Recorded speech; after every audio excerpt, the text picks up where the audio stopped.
بنویس تا اتفاق بیفتد. نوشته دکتر هنریت کلاسر، ترجمه جهان قطب شاهی ندا رشیدی. خواندن کتاب خوب به منزله همنشینی با مردم شریف است. دکارت. مقدمه. کاتب مصری لبه شومینی اتاقم نشسته است. یک مجسمه سنگی که سالها پیش از سفر قاهره با خود آوردم. مجسمه 4 زانو نشسته و توماری از کاغذ پاپیروس روی دامن و قلمی حاضر و آماده برای نوشتن در دست دارد.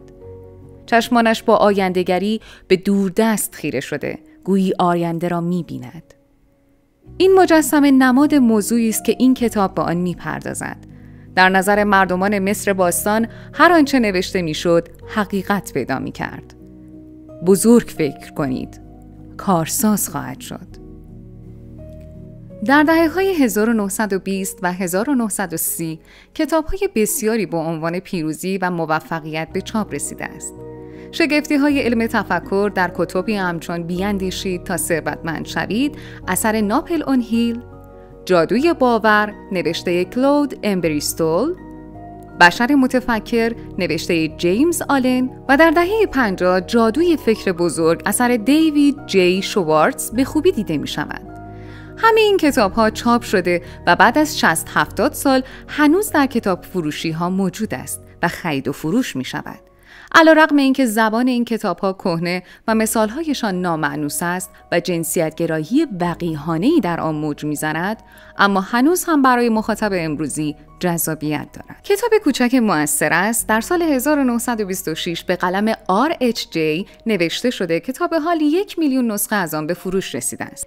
این کتاب کم حجم اما پرمحتوا علت ماندگاری طرفداران کتاب‌های تفکر مبتکرانه و مثبت را اینگونه توضیح می‌دهد: این آثار در ورای زرق و برق ظاهری نگاه خوشبینانه و رویکرد احمقانه شعار مهمی دارند و آن این است: اگر بدانید چه می‌خواهید حتما آن را به دست می‌آورید. بعد از گذشت سالها تحقیق درباره مغز و به رغم دانش فعلی انسان در مورد جسم پینه‌ای، دستگاه فعالساز شبکه‌ای و سازوکار ذهن، هنوز هم متعجب می‌شویم که چگونه نوشتن مؤثر است.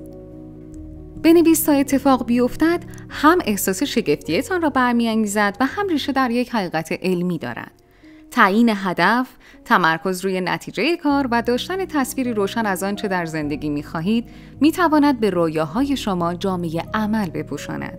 یک نکته کلیدی قابل توجه در تمامی کتاب‌های ماندگار وجود دارد. اولین قدم را بردارید، یعنی هدفتان را بنویسید. داستان شخصیت‌های مشهور. من داستان‌های شگفت‌انگیزی درباره شخصیت‌های مشهور شنیدم که قبل از رسیدن به شهرت رویایشان را نوشته بودند. جیم کری قبل از اینکه به هالیوود هیلز راه پیدا کند، چکی به مبلغ 10 میلیون دلار برای خودش نوشت و یادداشت کرد: به خاطر خدمات انجام شده، دستمزد. این کمدین سالها این چک را همراه خود داشت تا اینکه این مبلغ را بابت کارش در سینما دریافت کرد و حالا او یکی از ثروتمندترین کمدین‌های هالیوود است و در ازای هر فیلم 20 میلیون دلار دریافت می‌کند. و در آخر جیم کری قبل از دفن پدرش در حرکتی متأثر کننده چک را تا کرد و در جیب پدرش گذاشت. اسکات آدامز، خالق مصور شخصیت کمدی دیلبرت، میگوید یک دنیا رویای مکتوب دارد که همگی به ترتیب به واقعیت تبدیل شدند. او میگوید وقتی شما هدفی را می‌نویسید، مشاهده می‌کنید که اوضاع و احوال به تدریج هدف شما را عملی خواهد کرد. او به عنوان یک کارگر فنی عادی در اتاقک کارخانه مشغول به کاری پیش پا افتاده بود. او مدام بی هدف روی میزش خط خطی می‌کرد تا اینکه شروع به نوشتن کرد و روزی 15 بار می‌نوشت: من روزی کاریکاتوریست مشهوری خواهم شد. پس از شکست‌های بسیار او بالاخره در کارش موفق شد و قراردادی را امضا کرد که طی آن کارهایش همزمان در چندین نشریه به چاپ می‌رسید. آن زمان بود که جمله جدیدی نوشت: من بهترین کاریکاتوریست روی زمین خواهم شد. چطور میتوان فهمید که کسی بهترین کاریکاتوریست روی زمین است؟ خب شخصیت داستانی دیلبرت به طور همزمان در حدود 2000 روزنامه در سراسر دنیا چاپ می شود. سایت دیلبرت زون روزانه 100,000 بازدید کننده دارد. اولین کتاب آدامز به نام اصل دیلبرت بیش از 1,300,000 نسخه فروش داشته است. محصولات الهام گرفته از شخصیت دیلبرت، از ماوس پد و فنجان قهوه گرفته تا تقویم‌های رومیزی همه جا دیده می‌شود و همچنین یک برنامه تلویزیونی هفتگی نیز در حال پخش دارد. و حالا اسکات آدامز روزی 15 بار می‌نویسد: من جایزه پولیتزر را می‌خواهم. سوزی اورمان، اعجوبه تجارت که در فهرست نیویورک تایمز از او به عنوان نویسنده یکی از پرفروش‌ترین کتاب‌ها یاد می‌شود و از مهمانان ثابت برنامه تلویزیونی اوپراز درباره شروع کارش می‌گوید: ابتدا کاری در مریل لینچ پیدا کردم، اما واهمه داشتم که نتوانم به میزان فروشی که برایم تعیین شده بود دست پیدا کنم. حداکثر درآمدی که توانسته بودم تا آن زمان به دست بیاورم $400 به عنوان پیشخدمت رستوران بود. از آن به بعد آنچه که می‌خواستم ابتدا روی کاغذ می‌آفریدم. هر روز صبح قبل از رفتن به سر کار بارها این جمله را می‌نوشتم: من جوان، قوی و موفق هستم و هر ماه حداقل $10,000 درآمد دارم. حتی بعد از اینکه درآمد او از این مبلغ بالاتر رفت، همواره این نوشته را همراه خود داشت، مثل یک چیز خوشیوم یا یک طلسم خوشبختی جای گرفته در حصار کلمات. من تلقین‌های ترس‌آلود و اعتماد به نالایقی را با ایمان به ظرفیت‌های بیکران جایگزین کردم و نوشتن این حقیقت جدید به تکامل آن کمک کرد. ایده نوشتن این کتاب در خانه شکل گرفت. یک روز پسرم پیتر که 12 ساله بود، در حالی که یک تکه کاغذ در دست داشت، با چهره حیرت زده نزد من آمد. او گفت: داشتم اتاقم رو تمیز می کردم که ناگهان لیستی که 2 سال پیش نوشته بودم پیدا کردم. نمیدونم چطور، اما هر آنچه که در این لیست نوشته بودم به دست آوردم، در حالی که حتی فراموش کرده بودم که چنین لیستی رو نوشتم. کارها عبارت بود از یاد گرفتن کاراته، تمرین برای یک نمایش، یک شب خوابیدن در پارک جنگلی و خرید یک پرنده. جالبه که اون ندانسته دقیقاً طبق فهرست فراموش شدهش عمل کرده بود. اتفاقی که برای پیتر رخ داده بود ذهنم رو مشغول کرد. متوجه شدم که تجلی همان رویداد در زندگی شخصی خودم هم اتفاق افتاده است. در هفته به یاد ماندنی از زندگیم در اوج هیجان توانسته بودم کتاب‌هایم را در خیابان برادوی نیویورک امضا کنم. به پشت صحنه اپرای متروپولیتین بروم. در یک مصاحبه رادیویی که میلیون‌ها شنونده داشت شرکت کنم و اجرای زنده پلاچیدو دومینگو را در یک اپرای کامل بشنوم. تا اون موقع نمیدانستم، اما وقتی از دریای غربی برگشتم نوشته‌ام رو پیدا کردم. من هم مانند پیتر یک لیست قدیمی داشتم که محتوایش را فراموش کرده بودم. تمام کارهایی که انجام داده بودم در آن لیست وجود داشت. داستان لیست پیتر و لیست خودم را در فصلی از کتابم با نام قلبت را به روی کاغذ بیاور آوردم. در فصل دیگری از همان کتاب به نام جو پرینسیل پا برهنه به موضوع همزمانی یا تطابق یا آنچه به نظر تصادف میرسد عبارتی را از مزرعه رویاها آوردم.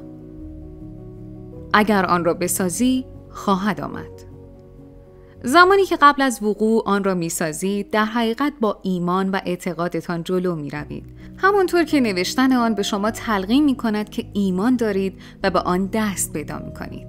آن 2 فصل زمانی شروع شد که برای دستیابی به آرزوهایم درباره قدرت نوشتن افکار تحقیق می‌کردم که در نهایت تحقیقاتم به پیدایش این کتاب منجر شد. من چه کسی هستم که به شما درس بدهم؟ اجازه دهید دورنمایی از خودم به شما بدهم. من دکترای ادبیات انگلیسی دارم و در دانشگاه‌های نیویورک، لس آنجلس، سیاتل و لسبریج واقع در ایالات آلبرتای کانادا تدریس کردم. اولین کتابم به نام با هر دو طرف مغزت بنویس به مشکلات کوتاهی در کار، تفره رفتن و اضطراب و دلسردی نوشتن می‌پردازد. موضوع کتاب این است که یاد بگیریم نوشتن را از ویرایش کاملاً جدا بدانیم. اول بنویسید، سپس به کلماتتان حیات بدهید، نه اینکه برای انجام هر دو همزمان تلاش کنید. کتاب با هر دو طرف مغزت بنویس بیان می‌کند که چگونه با منتقد درونیتان مواجه شوید، آن صدای درونی که ممکن است شما را از نوشتن منع کند. این کتاب مفهوم خرگوشوار نوشتن، تندنویسی و سریع شکافتن را بیان می‌کند که نوعی بی‌اعتنایی به منتقد درونی است. در 15 سال گذشته کارگاه‌هایی را در سراسر کشور برگزار کردم و سلسله سخنرانی‌هایی هم در مؤسسات ملی داشتم. این واقعیت‌ها موجب نوشتن کتاب دومم شد، کتابی با نام قلبت را روی کاغذ بیاور. زمانی که مردم روش روان نویسی را آموختند و به کار بستند، اغلب به من میگفتند حتما این روش تنها مصداق نوشتن نیست، بلکه میتوان آن را به کل زندگی تعمیم داد. این فقط در مورد نوشتن مصداق ندارد، بلکه این مثل خود زندگی است. کتاب قلبت را روی کاغذ بیاور از حق آزادی و اختیار در نوشتن استفاده می کند و نشان می دهد که چگونه در این دنیای رابطه های شکننده پیوند خود را برقرار و محکم سازیم. 2 مورد از مفاهیمی که در کتاب مورد بازبینی قرار گرفته است. 1. نوشتن برای رسیدن به هدف. 2. چگونه نوشتن تفکرتان را یاری می کند. این داستان‌ها از کجا آمدند؟ وقتی تصمیم به نوشتن این کتاب گرفتم، گویی داستان‌ها ظاهر می‌شدند و در پی من می‌گشتند. درست مثل اینکه خوانندگان احساس خواهند کرد که دنیا بر وفق مراد است. چرا که نه؟ کتابی که موضوع آن تصادف هاست، خلقتش هم باید با تصادفات هم باشد. داستان‌ها می‌آمدند و روی شانه‌ام می‌زدند. در واقع هر مکالمه تلفنی برایم پرمعنا شده بود. زمانی که طرح این کتاب را با ناشر در میان گذاشتم، 9 نفر از کسانی که داستان آنها در کتاب ذکر شده است را هنوز نمی‌شناختم. یکی از این 9 نفر نویسنده مشهور الین سنت جیمز بود. او توسط یکی از دوستان مشترک به من معرفی شد. گفتگویی که بین ما صورت گرفت مرا از خود بیخود کرد، به طوری که نمی‌توانستم بی حرکت بنشینم. این چه بود که این گونه مرا متحول و گیج کرد؟ اول اینکه خود الین شخصی بسیار پر انرژی بود. وقتی با هم صحبت می‌کردیم، درباره هر چیزی مرا به آشتی 2 سویه راهنمایی می‌کرد. الین قدم‌های بزرگی به جلو برداشته و جهش عظیمی کرده بود. او کارهای سخت و ناممکن را بسیار ساده حل می‌کرد و در کل آدم خوشمشربی بود. به علاوه در گفتگو با او به روشنی دانستم که داستان‌هایش قسمت مهمی از کتاب بنویس تا اتفاق بیفتد را به خود اختصاص خواهد داد. نه 1 فصل، بلکه 2 فصل از کتاب حاصل آن گفتگو بود. بعد از نوشتن آن فصل‌ها متوجه شدم که 1 هفته پیش که نوشتن را شروع کرده بودم، این مطالب را نداشتم. این بود که مرا بیشتر به هیجان می‌انداخت. چگونه آنچه را که می‌خواستم اکنون به دست آورده بودم؟ کار به طرز حریفانه‌ای خودش را بسط می‌داد. تقریباً تمام کتاب بنویس تا اتفاق بیفتد در قهوه‌خانه‌های سیاتل نوشته شده است. اغلب داستان‌ها مستقیما از علاقه من برای نوشتن در خلال صحبت‌ها شکل گرفتند. به عنوان نمونه داستان نوار موسیقی جایمی و آپارتمان رویایی ماریا. وقتی شما در قهوه‌خانه یا کافی شاپ می‌نویسید، زندگی را لمس می‌کنید و همه چیز در اطرافتان در حال وقوع است. و من البته از روش خودم هم استفاده می‌کردم و هنگامی که به یک داستان خوب نیاز داشتم، طرح آن را می‌نوشتم. برای مثال داستان‌هایی که برای بیان اصول کتاب تدوین می‌کردم، اما احساس می‌کردم چیزی کم دارند. من در جستجوی داستانی بودم که به خوانندگان نشان دهم که این روش‌ها در هر جای دنیا قابل استفاده است. یک روز نوشتم به یک داستان محلی از طبقه معمولی آمریکا نیاز دارم.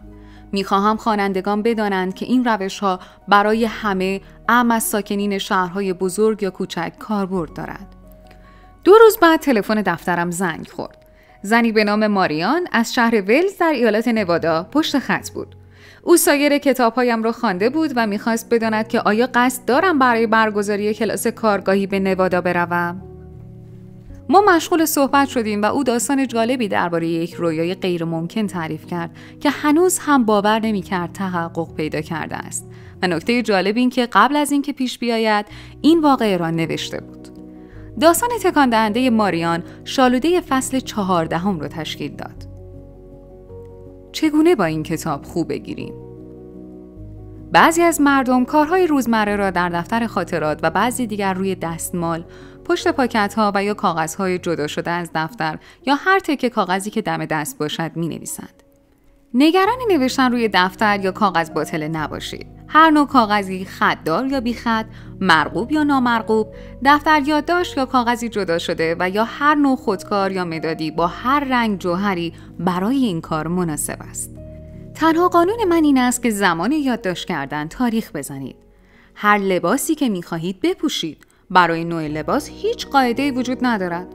شاید تا به حال ایده اصلی را به دست آورده باشید. این مسابقه نیست که برای قبول شدن مجبور باشید خوانا بنویسید. از قوانین پیروی کنید، روی کاغذهای 5x3 بنویسید و خاطراتتان را در صندوقچه مغزتان حفظ کنید. هر طور دلتان می‌خواهد بنویسید و نتیجه آن را دریابید. جیم کری آن را یک بار نوشت و در جیبش نگه داشت. اسکات آدامز و سوزی اورمن آن را هر روز چندین بار نوشتند. پیتر پسرم آن را نوشت و حتی فراموشش کرد. دیدگاه من این است: هر کسی میتواند به طریق متفاوت انجامش دهد و اثر اعجاب‌انگیز آن را ببیند. اصل کار ایمان است. شعار جالبی را روی سپر یک ماشین در پارکینگ کلیسا دیدم. بلافاصله آن را پشت خبرنامه یکشنبه یادداشت کردم تا یادم نرود. شعار این بود: خیر باشد. با دیدن این شعار لبخند روی لبهایم نقش بست. خیر باشد فلسفه این کتاب است. تصور من این اعتقاد محکم است که آنچه اتفاق می‌افتد خوب است و زندگی روایتی است که خود در نوشتن آن دست دارید. ما اغلب درمانده ظواهر می‌شویم، اما چیزی که اهمیت دارد ایمان است. در واقع ایمان است که به خیر باشد می‌انجامد. آیا درباره سنت دفن مجسمه سنت جوزف در حیاط خانه شنیده اید؟ این کار برای زمانی است که می‌خواهند خانه خود را فوری به فروش برسانند. خیلی ها به تأثیر آن اعتقاد دارند و نشریات معتبری مثل نیویورک تایمز و مجله تایم مقاله‌هایی درباره این مراسم دینی به چاپ رساندند. وقتی تصمیم گرفتم خانه‌ام را بفروشم، از این فکر که خانه‌ام را به نمایش بگذارم و مراقب باشم آینه‌های سرویس بهداشتی همیشه براق باشند بیزار بودم. اما از این فکر که غریبه‌ها در اتاق‌های شخصی من قدم بزنند حالم بد می‌شد. به همین خاطر با ساده دلی برای خرید یک مجسمه سنت جوزف به مغازه عتیق فروشی کاتولیک محله ما رفتم. وقتی به اگنس گفتم چه خواسته‌ای دارم، به نکته‌ای اشاره کرد که تا آن موقع هرگز نشنیده بودم. اگنس گفت محل دفن مجسمه سنت جوزف را علامت بزن تا بعد از فروش خانه بتوانی آن را بیرون بیاوری و در جای مناسبی در خانه جدید قرار بدهی. و من تمام سوال‌هایی که درباره چگونگی خاک کردن مجسمه به ذهنم می‌رسید پرسیدم. نگران درستی انجام این کار بودم. آیا باید از نوع گران قیمت باشد؟ از چوب تراشیده و با دست رنگ شده باشد؟ یا باید یک شکل ارزان و کوچک باشد؟ یک نمونه پلاستیکی خوب کار شده چطور است؟ صورت مجسمه را به کدام طرف بگذارم؟ به طرف خانه یا خیابان؟ آن را در حیاط پشتی دفن کنم یا مقابل نمای در ورودی ساختمان؟ آیا جعبه ماسه بازی بچه‌ها مناسب است؟ راستش را بخواهید جرئت نمی‌کردم آن را دفن کنم. آیا می‌توانم برای حفاظت دور آن پارچه‌ای بپیچم یا درون کیف زیپدار بگذارم؟ به نظرم ظالمانه می‌آمد که آن را درون خاک کثیف بگذارم، اما شاید تماس با خاک لازم بود. آیا باید قبل از این کار در مقابل مجسمه به دعا مشغول می‌شدم و یا شاید بعد از بیرون آوردن آن، یا نیازی به هیچ کدام از اینها نیست؟ اگنس گفت اگر راضی به دفن آن در حیاط منزل نیستی اشکالی ندارد. مجسمه سنت جوزف قدیس حامی خانواده هاست. اگر از او کمک بخواهی هر کجا که باشد خواسته‌ات را برآورده می‌کند. خاکسپاری مجسمه کاری نمی‌کند، بلکه دعا و نیایش تو برای سنت جوزف و ایمان است که مؤثر واقع می‌شود. از حرف‌های اگنس دلگرم شدم. یک مجسمه کوچک پلیمری از سنت جوزف را در تاقچه شیشه‌ای در ورودی خانه قرار دادم. در کنار آن تابلوی 3 تکه از حضرت مریم و مجسمه الهه کوانین که از 3 نسل قبل در خانواده ما بود گذاشتم. در قفسه زیر آن مجسمه کوچکی از سلیک نگهبان آرامگاه فرمانروای توت قرار دادم. روز یکشنبه رو برای بازدید خریداران تعیین کردم. بنگاهدار تابلوی فروشی را روی چمنها نصب کرد. قرار بود بازدید مقدماتی روز 5 شنبه انجام شود. دلهره داشتم. میدانستم چه میخواهم، هرچند غیر ممکن به نظر می آمد.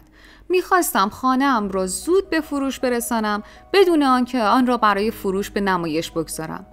چهارشنبه صبح بود که مجسمه سنت جوزف را روی تاقچه گذاشتم و بعد دخترم کاترین را برای ارتودنسی بردم. وقتی که در اتاق انتظار دندانپزشک بودم، سناریوی وقایع آینده را به صورت توصیفی نوشتم. زنی در همسایگیمان که اصلاً او را نمی‌شناختم، قبل از اینکه خانه را برای فروش بگذارم باخبر شد. چهارشنبه بعد از ظهر همراه شوهرش آمد و خانه را بیشتر از قیمت تعیین شده خرید و من هرگز مجبور نشدم خانه‌ام را در معرض تماشای عموم بگذارم. چهارشنبه صبح این کلمات را در دفتر یادداشت بزرگ و قهوه‌ای‌ام نوشتم و چهارشنبه شب دقیقاً همان اتفاقی که تصویرسازی کرده بودم افتاد. البته با یک تفاوت خیلی خوب. وقتی که آن خانم در حال تماشای خانه بود، 2 زوج دیگر هم برای خرید پرسجو کردند و مشغول تماشای اطراف شدند. در عرض 1 ساعت هر 3 زوج قرارداد نوشتند و با بنگاهدار برگشتند و همگی خانه را با قیمت بالاتر از حد تعیین شده خواسته بودند. مجسمه کوچک کرم رنگ سنت جوزف با سربلندی روی میز آشپزخانه نشسته بود و من داشتم درباره نوع قرارداد مشتریان برای انتخاب بهترین خریدار مذاکره می‌کردم. نیمی شب چهارشنبه خانه به فروش رفته بود، در حالی که اصلاً خانه را به تماشای عموم نگذاشته بودم. راه درست یا غلطی برای انجام وجود ندارد. زندگی داستانی است که شما در نوشتن آن دست دارید. اجازه دهید شروع کنیم. ممکن است فهرست سوالها و افکاری به ذهنتان خطور کند. سوالهایی همچون: از نوشتن بیزارم، این نوع نوشتن چه تفاوتی دارد؟ نمیدانم چه میخواهم. اگر فلان شود چه؟ اگر بیسار شود چه؟ اگر به خواستم نرسم چه؟ اگر بشود چه؟ وحشت دارم. چطور بفهمم میان خواستن و آمادگی برای به دست آوردن تفاوت وجود دارد؟ چند راه برای رسیدن به یک هدف وجود دارد؟ چطور بفهمم که در مسیر درست هستم یا خیر؟ آیا می توانم همزمان بیش از یک هدف داشته باشم؟ اگر گیر کنم چه؟ آیا مسئله خاص بودن من است؟ چطور رویای خودم را زنده نگه دارم؟ آیا کمک دیگران پشتیبان خواهد بود یا باید خواستم را پیش خودم نگه دارم؟ در رسیدن به هدف میان تخیل و ابتکار چه تفاوتی دارد؟ چرا از داشتن آرزوی بزرگ می‌هراسم؟ برای به دست آوردنش چه باید بکنم؟ اگر آن را بنویسم و اتفاق نیفتد چه؟ برای تکمیل چرخه به چه نیاز دارم؟ در ادامه ما به این سوالها پاسخ می‌دهیم و داستان افرادی را بازگو می‌کنیم که طبق اصول کتاب عمل کردند و یا به شیوهی منحصر به فرد روش‌هایی را به کار بردند. آدم‌های این کتاب هم افراد عادی و هم افراد غیر عادی هستند، عیناً مثل خود شما. مردم در این کتاب داستان خود را تعریف می‌کنند، نه برای اینکه فکر کنید آنها خارق‌العاده هستند، بلکه ما می‌خواهیم بدانید که شما هم این گونه هستید. زمانی که خواندن این کتاب به پایان رسید و تمرین‌ها را انجام دادید، خواهید فهمید که چگونه خواسته خود را بنویسید و چگونه باعث تحقق آن در زندگیتان شوید.